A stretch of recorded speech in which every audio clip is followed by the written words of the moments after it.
राजा भए, वडामा राजा भए, यी सबलाई विदाई गरेर गद्दीमा एउटा राजा राखेपछि सबै समस्याको हल हुन्छ। त्यो भन्ने मित्र जो हुनुहुन्थ्यो मलाई, राजा एउटा गद्दीमा राखौँ, हजारौं वडाका राजाहरूलाई हटाउँ भन्दै गर्दा मैले उनलाई सोधेँ, ठिक छ, गद्दीमा एउटा राजा ल्याएर आएपछि यो देशको कुनै वडामा कुनै कुनामा एउटा नागरिकले नागरिकताको सिफारिस गरिदिउँ भनेर आयो भने के गर्ने? वडामा वडाध्यक्ष नभइसकेपछि राजाकोमा नारायण हिटी पठाउने हल हुन्छ भन्दै गर्दा उनले भने होइन, वडाध्यक्ष त चाहिने रहेछ। अनि मैले भने वडाध्यक्ष चाहिन्छ भने वडाध्यक्षहरूको प्रमुख भएर पालिकाको प्रमुख चाहिएला कि नचाहिएला? उनले भने पालिकाको प्रमुख पनि चाहिने रहेछ। पालिकाको प्रमुख चाहिन्छ भने त्यहाँको जनताको स्थानीय भावनालाई केन्द्र र प्रदेशको सरकारसम्म पुर्याउनका लागि सांसद चाहिन्छ कि चाहिँदैन होला? कि वडाध्यक्षले पुर्याउँछन् कि गद्दीका राजाले आफै अन्तर्यामी भएर बुझ्छन्? भन्दा होइन, सांसद पनि चाहिने रहेछ। त्यसैले आज मैले भन्दै गर्दाखेरि उहाँले भनेको अर्को वाक्यमा जान चाहन्छु। उहाँ सहमत हुनुभयो, स्थानीय तह पनि चाहिन्छ, प्रदेश पनि चाहिन्छ, केन्द्र पनि चाहिन्छ। यसलाई व्यवस्थित कसरी गर्ने, मितव्ययी कसरी गर्ने, यो कुरा मात्रै मूल प्रश्न हो। तर उहाँले त्यसपछि भन्नुभयो राजा आयो भने स्थिरता हुन्छ। सम्माननीय सभामुख महोदय, वर्षमा 15 महिनामा प्रधानमन्त्री बदलिँदै गर्दाखेरि नागरिक पंक्तिमा यो पनि परेको छ कि कतै यी सबै यो प्रणालीलाई, यो नेतृत्वलाई विदा गरेर एउटा राजा गद्दीमा राख्यो भने स्थिरता हुन्छ कि? अहिलेको युवकले सामाजिक सञ्जालमा सर्च गरेर हेर्न भ्याएको छैन भने यो तथ्य मैले राख्नै पर्ने हुन्छ। सम्माननीय सभामुख महोदय, कुनै बेलामा दलविहीन व्यवस्था थियो, दलहरू प्रतिबन्धित थिए, 30 वर्षसम्म राजाको सक्रिय शासन थियो। 30 वर्षको बीचमा 16 वटा सरकार पञ्चायतको बेलामा बनेको रहेछ। स्थिरता हुने हो राजाको नेतृत्वमा भने पञ्चायत कालमा 30 वटा सरकार किन बन्यो? ताजा उदाहरण जाने हो भने 59 सालमा राजा ज्ञानेन्द्रले कु गरेका थिए। जुन बेला कु भएको थियो त्यो कु पछाडि 59 साल पछाडि 62-63 को आन्दोलन सफल हुनुभन्दा अगाडि राजाले आफ्नो नेतृत्वमा बनाएको चौथो सरकार भन्दा अगाडि 3 वटा प्रधानमन्त्री देशलाई दिएको थियो र 4 वटा सरकार बनेको थियो। यसले के बताउँछ भन्दा एक थान राजालाई ल्याएर गद्दीमा राख्दैमा देशले स्थिरता प्राप्त गर्दैन।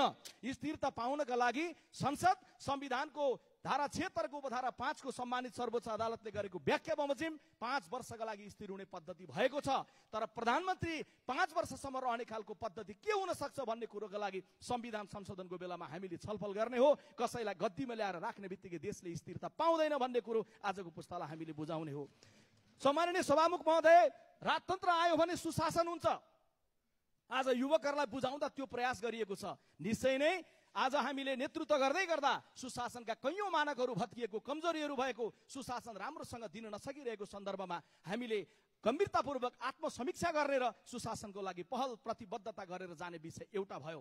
तर राजा आउँदैमा सुशासन हुन्छ भने म अरू धेरै कुरा भन्दिनँ। अहिले कुनै युवकले राजा आउँदा सुशासन हुन्छ भने हाम्रा कुरा सुनिदियोस्। राजा ल्याउने आन्दोलनको जसलाई संयोजक बनाइएको छ 82 वर्षीय नवराज सुवेदीजीले लेख्नु भएको किताब इतिहासको एक कालखण्ड भन्ने पुस्तकको पृष्ठ नम्बर 12 मा गएर उनले पढिदियोस्। त्यो पुस्तकमा लेखिएको छ सम्माननीय सभामुख महोदय कि संसारकै प्रसिद्ध र महँगो मानिने ओमेगा घडीले स्विजरल्यान्डबाट नेपाल आएर सो घडी उत्पादन गर्ने फ्याक्ट्री खोल्नका लागि नेपालमा अनुमति माग्यो। अनुमति माग्दै गर्दा उनीहरूले भने हामी कसैलाई शेयर नदिकन हामी आफै नै गर्न चाहन्छौं। तर नवराज सुवेदी लेख्नुहुन्छ ज्ञानेन्द्रले लाजै नमानी 50% शेयर सोझै मागे, जसले गर्दा ओमेगा घडी सहमत भएन र आज स्विजरल्यान्डको त्यो ओमेगा घडी फर्केर गयो।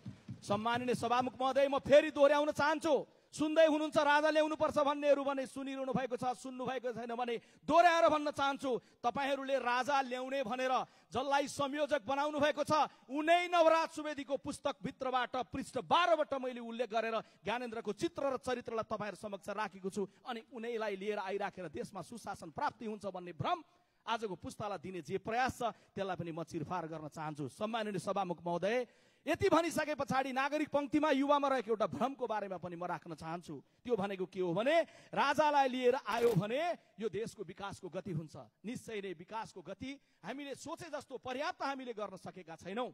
सरकारले गम्भीरतापूर्वक पुँजीगत बजेटको खर्च कसरी बढाएर जाने, कसरी हाम्रो विकास निर्माणको सन्दर्भमा भएको ढिला सुस्तीलाई अन्त्य गरेर जाने भन्ने कुराको गम्भीरता हामीले राख्नै पर्छ। तर सभामुख महोदय, 15 गतेका दिन तिनकुनेको तोडफोड हुनुभन्दा 1 घण्टा अगाडि एसई को परीक्षा सकिँदै गर्दा एसई दिएका ती लाखौं विद्यार्थीले सम्झियो भने अघिल्लो रात उनीहरूले बिजुली बत्तीको उज्यालोमा एसईको तयारी गरेका थिए। किनभने सभामुख महोदय, आज 94% नेपालीको घरमा बिजुली बत्ती पुगेको छ। कुनै बेला राजाको पालामा, राजाको सक्रिय शासन भएको बेलामा हामीले एसई दिँदै गर्दा टुकी मुनि बत्ती बालेर टुकीको बत्ती मुनि एसई दिएका थियौँ सभामुख महोदय। किनभने त्यो बेलामा केवल 9% नागरिकको घरमा मात्रै बिजुली बत्ती पुगेको थियो। सभामुख महोदय, राजाले शासन गरेको त्यो सक्रिय प्रणालीको बेलामा 36% नेपालीको घरमा बिजुली बत्ती पुगेको थियो, 36% नेपालीको घरमा पानी पुगेको थियो। आज 81 सालमा आइपुग्दै गर्दा 95%मा पानी पुगेको छ। बिजुलीको उत्पादन त्यो बेला हुँदै गर्दा केवल 227 मेगावाट थियो राजाको पालामा, आज 3241 मेगावाट भएको छ र पछिल्लो लोकतान्त्रिक प्रणालीमा गइसके पछाडि विद्युत उत्पादनको मात्रा बढेर गएको छ। राजाले त्यो बेलामा सक्रिय शासन गरेको बेलामा प्रत्येक नेपालीको प्रति व्यक्ति आएको हिसाब गर्दै गर्दा $180 थियो, आज $1456 पुगेको छ। सम्माननीय सभामुख महोदय, त्यो बेलामा सक्रिय राजा गद्दीमा बसेर शासन गरेको बेलामा हामी नेपालीहरूको औसत आयु 57 वर्ष थियो, आज 71 वर्ष पुगेको छ। यसले के बताउँछ भने राजाको हातबाट होइन, राजालाई विदाई गरिसकेपछि निर्वाचित भएको जनताको हातबाट मुलुकको विकासको सन्दर्भमा धेरै ठुलो गति नै भए पनि एउटा प्रगतिको आकार बढेको छ।